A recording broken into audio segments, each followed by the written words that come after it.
এবার মার্কিন যুক্তরাষ্ট্রের হলিউডে বসছে উত্তর আমেরিকার বাংলাদেশিদের মিলন মেলার 40তম আসর। চলতি বছরের 4, 5 ও 6 সেপ্টেম্বর অনুষ্ঠিত হতে যাওয়া অনুষ্ঠানের উদ্বোধনী পর্ব শেষ হয়েছে, যেখানে federation of Bangladeshi associations in North America ফোবানার 40তম সম্মেলনের নানা কর্মসূচি ও দায়িত্বশীল নেতৃবৃন্দের নাম ঘোষণা করা হয়। এমন একটি যাত্রা যেখানে আমাদের সম্মিলিত প্রচেষ্টা, সহযোগিতা এবং অঙ্গীকারের মাধ্যমে আমরা একটা সফল এবং স্মরণীয় কনভেনশন আয়োজন করতে পারব।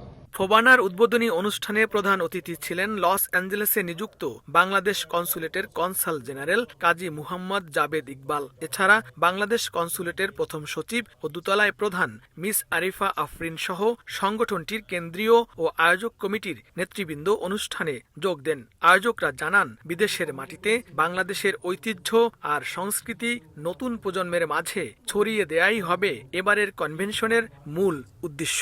গতকাল থেকে কয়েকটা মিটিং করেছি এবং সমন্বয় একসাথে কাজ করার একটা আহ্বান করেছি। এই প্রোগ্রামে আরো ভালো হবে, একটা বেশ প্রোগ্রাম কনভেনশন হবে।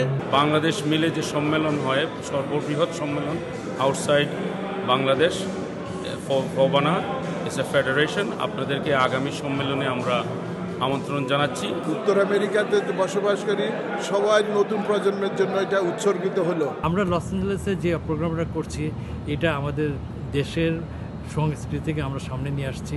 অনুষ্ঠানে বিভিন্ন রাজনৈতিক, সামাজিক ও সাংস্কৃতিক সংগঠনের নেতৃবৃন্দ ও প্রবাসী বাংলাদেশিরা উপস্থিত ছিলেন। লস্কর আল মামুন, সময় সংবাদ, লস অ্যাঞ্জেলেস, যুক্তরাষ্ট্র।